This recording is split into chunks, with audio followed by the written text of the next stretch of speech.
वालेकुम सलाम। मेरे नाम सरदारा बीबी नहीं, ਇਹਦਾ ਨਾਂ ਖੁਸ਼ੀ ਮੁਹੰਮਦ ਸੀ। ਸਾਡੇ ਨੂੰ ਬੁਖਾਰ ਚੜਿਆ ਸੀ 2 ਦਿਨ, ਵਿਚਾਰੇ ਨੂੰ ਤੇ ਲਾਹੌਰ ਲੈ ਗਏ। ਉੱਥੇ ਇੱਥੇ ਕੋਈ ਕੈਂਸਰ ਹੋ ਗਿਆ, ਅੱਲਾ ਸੋਹਣਾ ਮਿਲ ਗਿਆ। ਬੱਚੇ ਮੇਰੇ ਜਿਉਂਦੇ ਰਹੇ, ਹੁਣ 4 ਹੀ ਨੇ, ਤੇ ਮੇਰਾ ਇੱਕ ਖੈਰੀ ਟੁਰ ਗਿਆ ਅੱਲਾ ਘਰ, ਤੇ 3 ਦੋਤੀਆਂ ਤੇ 1 ਬੱਚਾ ਮੇਰਾ। ਜਿਹੜਾ ਮੇਰਾ ਪੁੱਤਰ ਫੌਤ ਹੋ ਗਿਆ ਨਾ, ਮੈਂ ਉਹਦੇ ਕੋਲ ਰਹਿੰਦੀ ਹਾਂ। ਮੈਂ ਉਹਦਾ ਪੋਤਰਾ, ਉਹਦਾ ਪੁੱਤਰ ਜਿਉਂਦਾ, ਉਹਦੇ ਕੋਲ ਨਹੀਂ ਆ। ਆਉਣ ਵਾਲਾ ਨਿੱਕਾ ਇੱਕੋ ਹੀ ਬੱਚਾ, ਤੰਦਰੁਸਤੀ ਦੇ ਸੂ, ਅਜੇ ਕਾਰੋਬਾਰ ਨਹੀਂ ਕਰਦਾ, ਅਜੇ ਜਾਚ ਸਿੱਖਦਾ ਫਿਰਦਾ।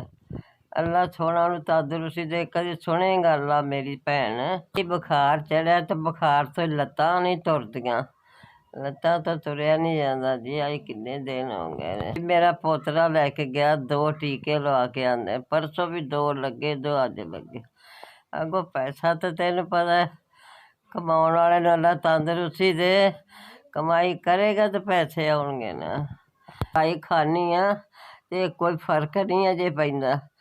ਅੱਜ ਖਾਧੀ ਰਾਤੀ, ਅੱਜ ਕੁਛ ਜ਼ਰਾ ਕੋ ਪਿਛਲੀ ਹਿੰਮਤ ਦੇ ਅੱਲਾ, ਅੱਜ ਕੋਈ ਥੋੜ੍ਹੀ ਜਿਹੀ ਮੈਨੂੰ ਸੇਧ ਦੇਵੇ, ਥੋੜ੍ਹੀ ਜਿਹੀ 15-16 ਦਿਨ ਮੈਂ ਰੋਟੀ ਖਾਧੀ ਹੈਗੀ। ਨੂੰਹ ਵੀ ਬੇਵਾ ਜੀ, ਮੈਂ ਵੀ ਬੇਵਾ, ਮੇਰਾ ਪੋਤਰਾ ਜਾਣਾ ਜਾਂ ਕੰਮ ਸਿੱਖਦਾ ਫਿਰਦਾ। ਅੱਲਾ ਤੰਦਰੁਸਤੀ ਦੇਵੇ, ਅੱਲਾ ਉਹਨਾਂ ਜ਼ਿੰਦਗੀ ਦੇਵੇ ਜੀ। ਤੁਹਾਡੀ ਤਰਫੋਂ ਮੈਨੂੰ 5000 ਰੁਪਈਆ ਮਿਲਿਆ।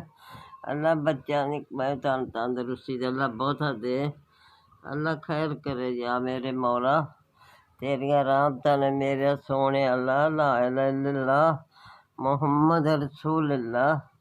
ਜਾਂ ਮੇਰੇ ਮੌਲਾ ਤੂੰ ਤੰਦਰੁਸਤੀ ਦੇ, ਮੈਂ ਉੱਠ ਕੇ ਨਮਾਜ਼ ਪੜ੍ਹਾਂ, ਮੈਨੂੰ ਮੌਲਾ ਦੇ ਤੰਦਰੁਸਤੀ। ਅੱਲਾ ਮੇਰੇ ਬੱਚਿਆਂ ਨੂੰ ਤੰਦਰੁਸਤੀ ਦੇ। ਅੱਲਾ ਪਾਕ ਤੇਰਾ ਬਹੁਤ ਸ਼ੁਕਰ ਹੈ। ਅੱਲਾ ਤੁਹਾਨੂੰ ਬਹੁਤਾ ਦੇ, ਅੱਲਾ ਤੁਹਾਨੂੰ ਤੰਦਰੁਸਤੀ ਦੇ। ਅੱਜ ਦਾ ਮਸਕੀਨਾਂ ਗੁਨੇਗਾਰਾਂ ਦੇ ਰਹਿਮਤ ਅੱਲਾ ਹੀ ਕਰਨ ਵਾਲਾ, ਦੁਨੀਆ ਵੀ ਕਰਦੀ ਹੈ, ਅੱਲਾ ਸੋਹਣਾ ਕਰਦਾ ਹੀ ਹੈ।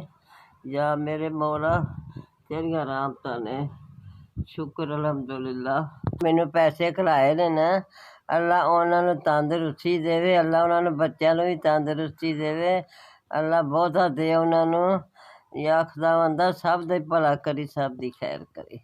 ਅੱਲਾ ਸੋਹਣਿਆ, ਅੱਲਾ ਉਹਨਾਂ ਨੂੰ ਬਹੁਤਾ ਬਹੁਤਾ ਦੇ, ਅੱਲਾ ਉਹਨੂੰ ਬਿਮਾਰਾਂ ਨੂੰ ਵੀ ਤੰਦਰੁਸਤੀ ਦੇਈ, ਅੱਲਾ ਨੈਣ ਭਰੈਣ ਦੇਈ ਬੱਚਿਆਂ ਨੂੰ, ਹਰ ਇੱਕ ਨੂੰ ਅੱਲਾ ਤੰਦਰੁਸਤੀ ਦੇ।